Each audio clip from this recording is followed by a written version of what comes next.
Hi, I am here again to read book 3. It's the final section of the larger book that I wrote. Um, I realized the last many videos, I didn't really explain what I'm doing here like I did in the introduction. So if you start with this book, it might be kind of confusing. So I just want to explain. I wrote a book I've been writing since I would say December of 2019, January of 2020. Um, I just started writing to explain my realizations about life truths, about spirituality, about self-fulfillment and self-expression and being oneself to find oneself. It's all very woo-woo-y.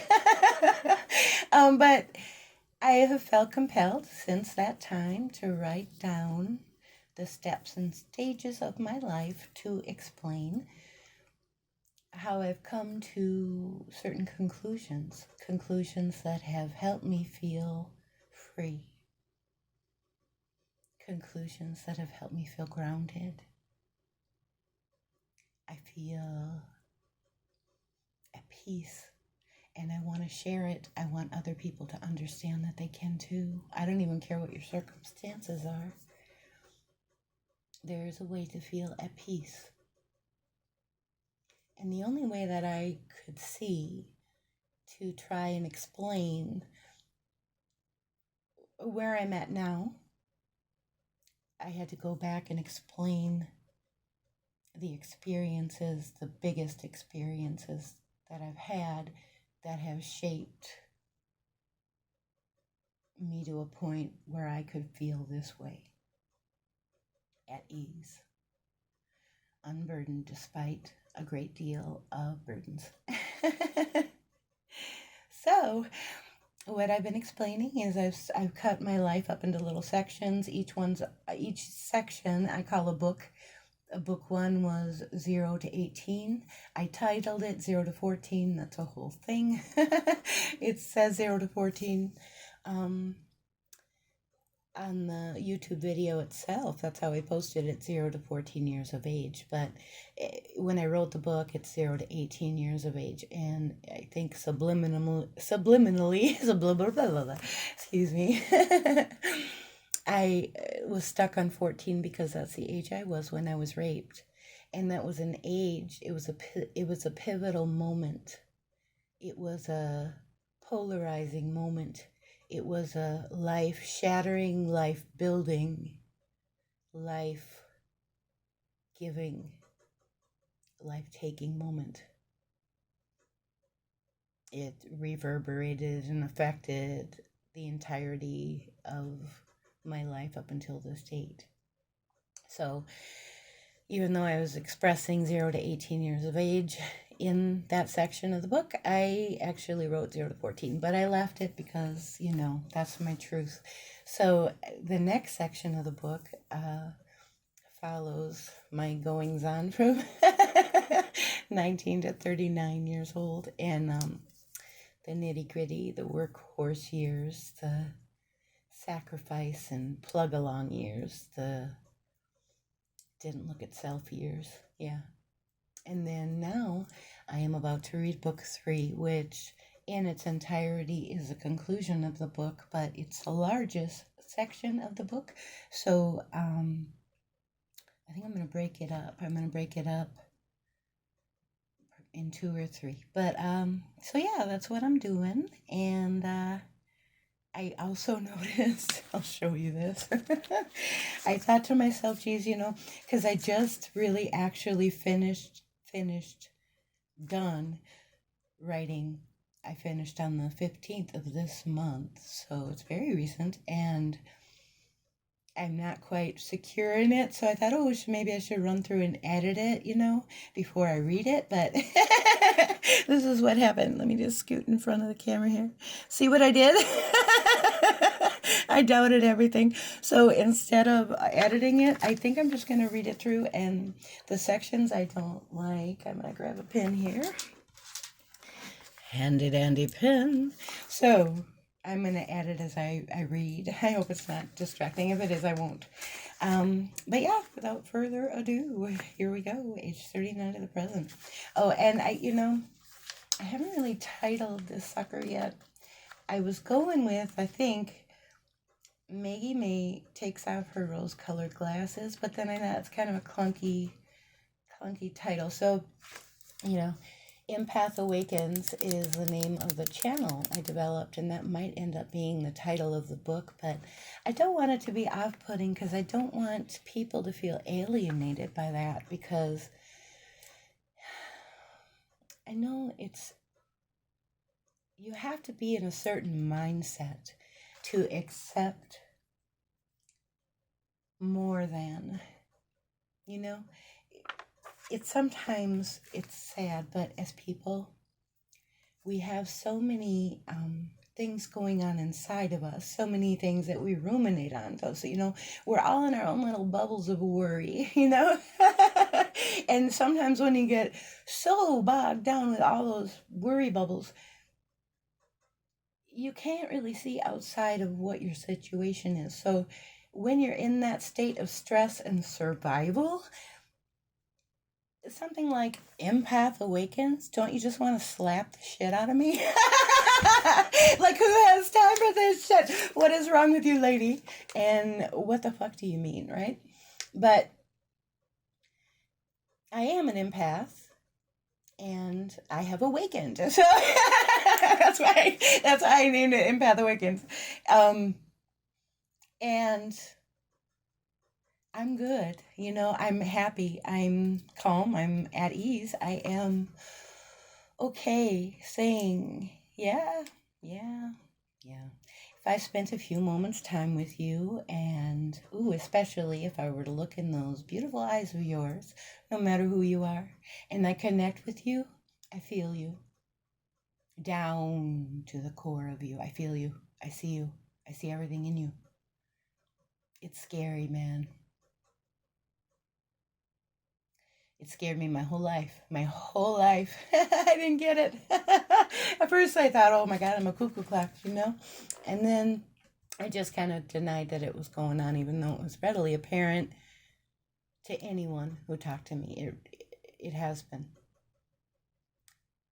But others deny what they see plainly because of their own stuff. And I have denied what I've seen plainly, known plainly my entire life because of my own stuff. So really, this book has been a celebration of me finally accepting me. Hallelujah. I'm 51.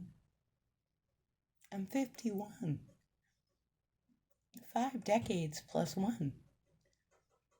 I've got 3 grown adult children.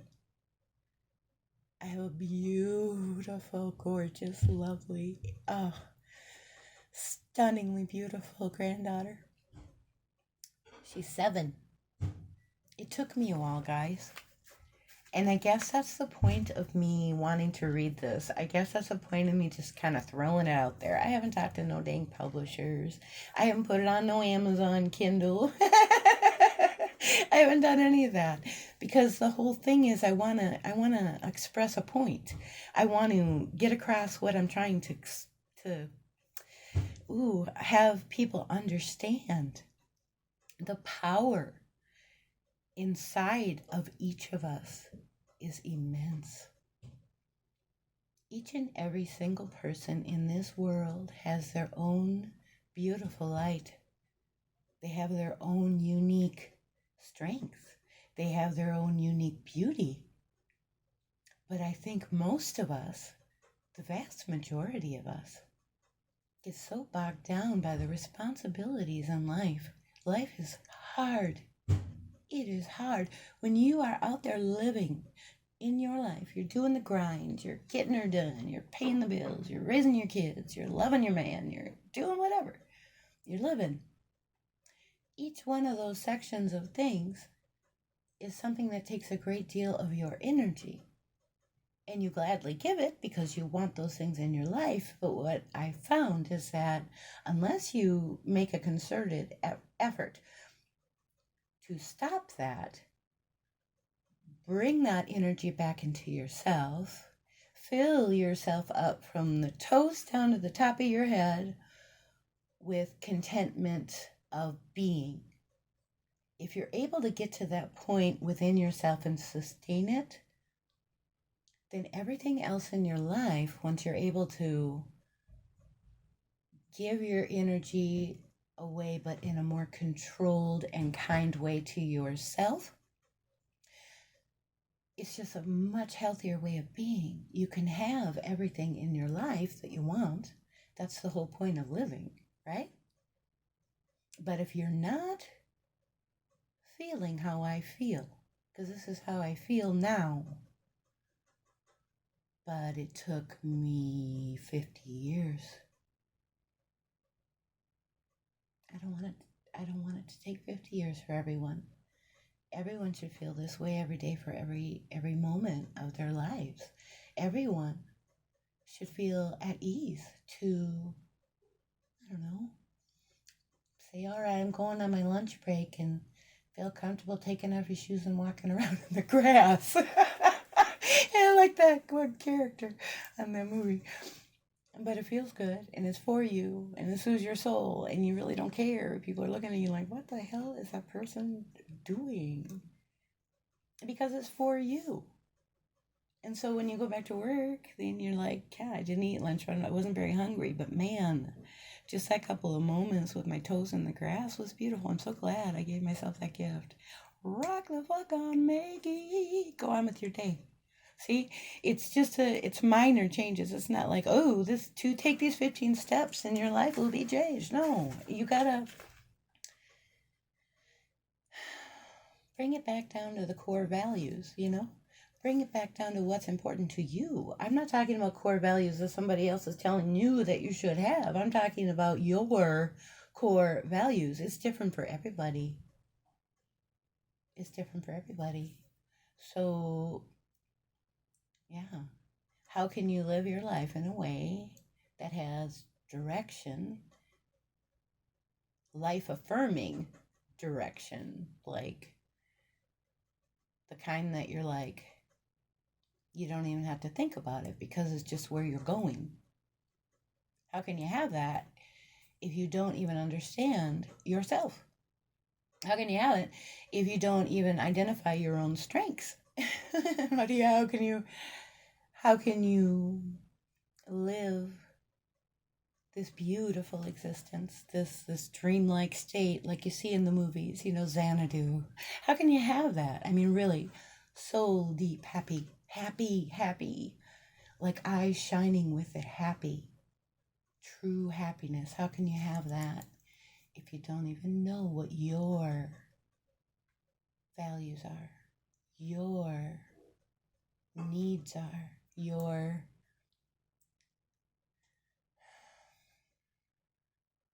does your gratitude lie? How much are you giving to that? Okay, sorry, I went off on a whole damn thing and I didn't even start reading yet. So I do that sometimes. So please bear with me. But I swear in those moments I'm connecting straight with God. I swear I am, because it's beautiful. So okay, here we go. Age 39 to the present, book 3. Okay, so I got fired from my job because the economy took a nosedive and things were crashing down, and I was working at a nonprofit social services agency as a parent support advocate. Let me explain what an advocate does. I went into people's homes and I tried to help them with housing needs. I would locate an appropriate place for them to live and make sure they were qualified tenants, and then I'd help them set up in their new place. It sounds pretty, chillax, right? It was not. The deal was, it was a challenging demographic that I was working with. All of them were single parents. Some of them no, not some, all of them had a developmental disability, and usually that disability had a dual diagnosis with mental illness. Most of my clients had criminal records or sketchy criminal histories of some sort, and terrible credit ratings along with unreliable or bad rental histories. They were all parents that loved their kids very much. They wanted to provide security and safety for them. Despite the almost insurmountable obstacles that they faced in life, I wanted to, and I was assigned to help them achieve that stability through helping them find secure and safe and permanent housing. It was a very emotionally and physically draining job, but the problem was I still had a lot of responsibility at home. My daughter, Alyssa, fresh from turning 20 years old, just moved out with some guy she met online. I was distraught with worry. Teddy, she was 13, and she was having a really hard time with the transition to middle school. And my baby Andre was only 6 years old. He was so happy, and he was so sweet, but he needed for me to be there. He needed me to be more present for him. It was so hard to remain present for him. My clients, they did love their children, but they were physically abusive sometimes. I knocked on a client's door one morning in the summer of 2007. There were 3 windows on the door so I could see clearly her 3-year-old baby duct taped to a chair in a soggy diaper. He was crying. It was an emotionally draining job. I drove all over the city and the surrounding areas, about 400 miles per week. Then the economy crashed. Everyone tightened their belts, including the nonprofit I was working for. Across-the-board wage cuts, mileage reimbursement cut in half.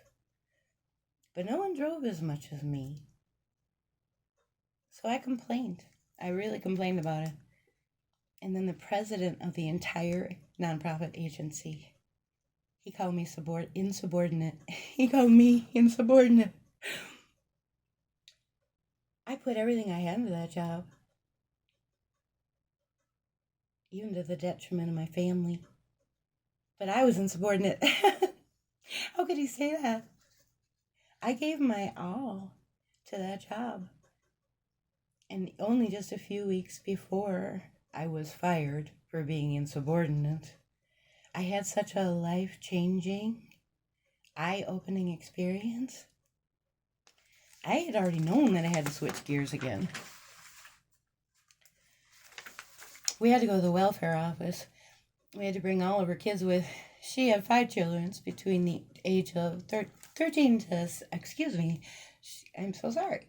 Shay had 5 children between the ages of 3 and 17.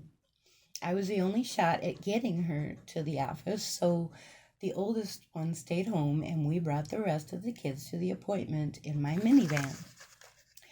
The welfare office was a depressing building located downtown. The child care was on one side of the building, and there was no parking or a drop-off zone, so we had to go to the opposite side of the building for the drop-off zone. But that was a maze away to the daycare for a single mom with 4 kids in tow. So I made the choice to drop Shay and the kids off in the no parking zone. It was a door right outside the daycare. They just went inside the building when a policeman asked me to roll my window down. I complied happily and smiled and said, "Can I help you?" He asked if I knew that I was in a no parking zone, and I quipped, "Well, how about a pausing zone? I just dropped some people off." He gave me the meanest look I'd ever seen. He asked me for my information. He ran me. He saw nothing, and then he handed my license back to me, but he held onto the license while I tried to grab it, and he threatening looked at me, and I just saw hatred in the man, and he said, "Remember, I know where you live." He scared the living shit out of me. He scared the living shit out of me. You know when you get so scared sometimes, and this is just me talking, not reading, but how like the whole world stops, like you get that fleshy feeling from your head to your toes. Like, oh my God, he scared me so bad. Whew. Anyway, I was so shaken that I pulled around the corner and I just shook. And I don't even know how long that lasted. I was only semi-composed by the time the whole crew came back around the corner. Before I see the family in my rearview mirror, I hear Shay screaming at the same cop that just scared me. And she's screaming, "Fuck you, pig!" And I smell bacon. Oh my gosh. I was sure I was going to go to jail. Oh, as if that wasn't upsetting enough, which it was, I ended the same day, the same way I always did. I picked Andre up from after school program, and then I go to my parents' house for dinner. When I walked into their house, everyone looked kind of like shocked. They were watching the news. On the news, a bridge, it collapsed into the river. Only like 15 minutes before. I was on that bridge within minutes of it happening. My son's daycare was practically under that bridge. It fell into the daycare's parking lot. By the grace of God, me and my son were unharmed, but so was everyone at the daycare. But 13 people died that day. Another 145 were injured. It shook me badly, and I knew, once again, the universe was helping me shift when I couldn't see clearly for myself how badly I needed it. All of a sudden, then and there, I knew I had to change my career. So less than a month later, when the president of the whole agency said that to me about being insubordinate, I was just thinking, he never even took the time to find out what I did every day for my job. For 8 years. All the stress and anxiety caused by worrying over clients, how much my job hindered my ability to be a parent that was actively, daily present in their child's life. Dedication and persistent and hard work, with little to no recognition. Yet he thought I was insubordinate for defending my family's welfare? Yeah, it really affected me when he said that. It simply wasn't true. I felt so hurt and insulted. He fired me for speaking up for myself, and then the economy, it really did tank, and no one was hiring. I was so low and so scared. After things ended with Rick, I filed for bankruptcy. My gambling addiction had taken its toll, and I almost lost my house. I got it together, and by the time Andre was 4, we were stable again. But I was back to what I felt like was square one. Filing bankruptcy for the second time, I spent every penny of my very hard-earned 401k to keep our house. I prayed a lot. Finally, there was a chance to start climbing out of the hole when my cousin bought a cafe and hired me and my mom as a bookkeeper. It was a part-time gig and a startup, but an available lifeline, and I grabbed it. At the same time, I started working as a homemaker for the elderly. Part-time plus part-time equals full-time money, so I was a very happy girl. Woo! I worked myself into having 3 regular clients, and I was content for a while, and that was bliss. Sex? No, not yet. I'll do the math for you. I went broke on my own record. Oh, excuse me. I did that too. Freudian slip. That's so funny. That's not what this says. Excuse me. That's funny. I did go broke on my own accord. It was bad. That's not what I said here, though. I went and broke my own record. At this stage in the becoming of who I am, I was 40 and had been abstinent for 7 years. Yes, a long time, but not so bad. Actually, it had been so long that it was a faint memory, and sexual intimacy had no real place in my consciousness. Flash forward 3 years, I still worked with 2 of the 3 original clients. My very first client moved to assisted living, and I never visited her. I felt really guilty about that. She was always so quiet and sad. I tried to bring her cheer, but it drained me, so I didn't go. I should have. She died shortly after she moved, and we never even really knew any more about each other than she wanted me to clean and where I should take her, in the same places, the same times, over and over. Very stern, quiet woman. She said to me once, she didn't usually speak. She just stare at a pastor at the TV with the subtitles on and nod. But she said, I was a jack of all trades and the master of none. That really deeply offended me, but I wasn't really sure why. Anyway, about my two remaining clients. On one hand, there was Eileen. She was my biggest hour-getting, life-stabilizing, high-mileage-using client. She was a 71-year-old, white as a ghost woman, with thick gray dreadlocks that went all the way down to the floor. She was a Rastafarian woman, and she had 7 children. I worked with her for 15 hours per week. Please understand that a homemaker's hours are designed to be relatively lightweight but results-packed services for people who need help, with grocery shopping, cleaning the house, cooking, doing laundry. Just as important was the socializing aspect of the job, which for me was the best part. Now, I'm a total give a shit about other people type of person, but I have to tell you, Eileen pushed the limits of what give a shitness over many years that I worked with her.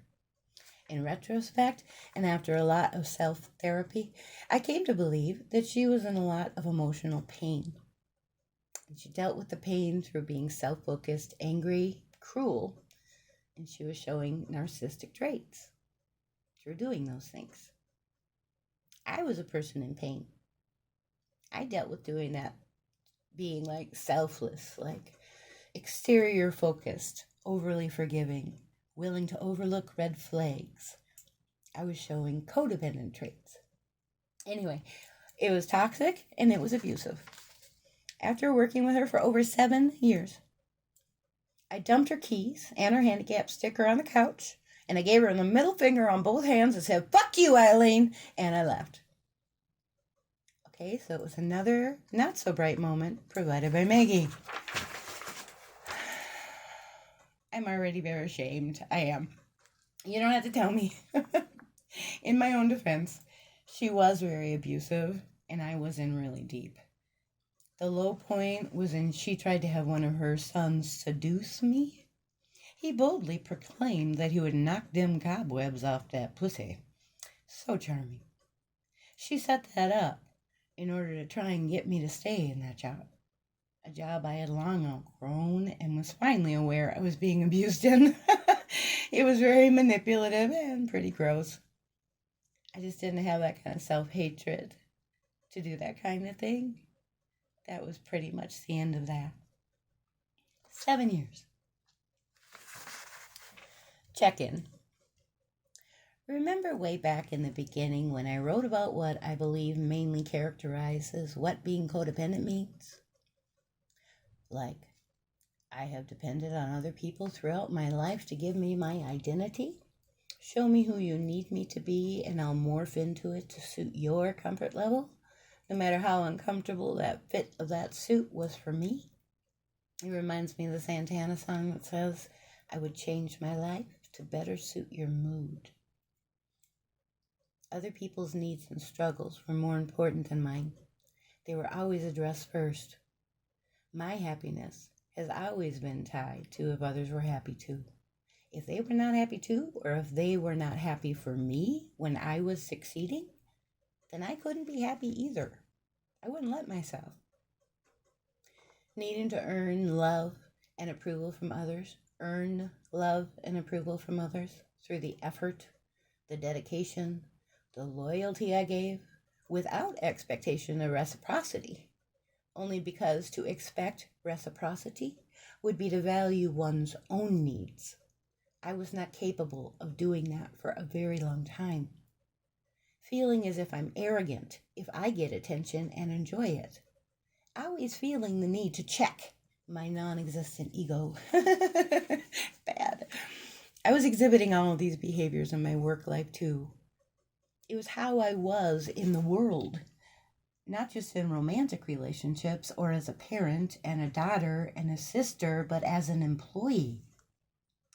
My boss that fired me for being insubordinate, of course he thought I was being insubordinate. He had no idea who the hell I was. I blended in on purpose.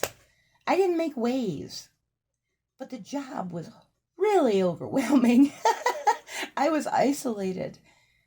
I just moved to that job site. I didn't know anyone there, and then nobody there knew what my job was.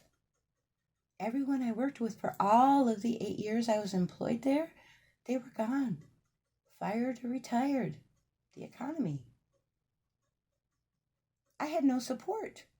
I didn't even have other people that I worked with that understood what I did on a daily basis. Instead of standing up for myself and asking for what I needed, I did my default suffer in silence instead. The entire situation was unfair. However, I added to that unfairness by not fully appreciating my own value or fighting for myself.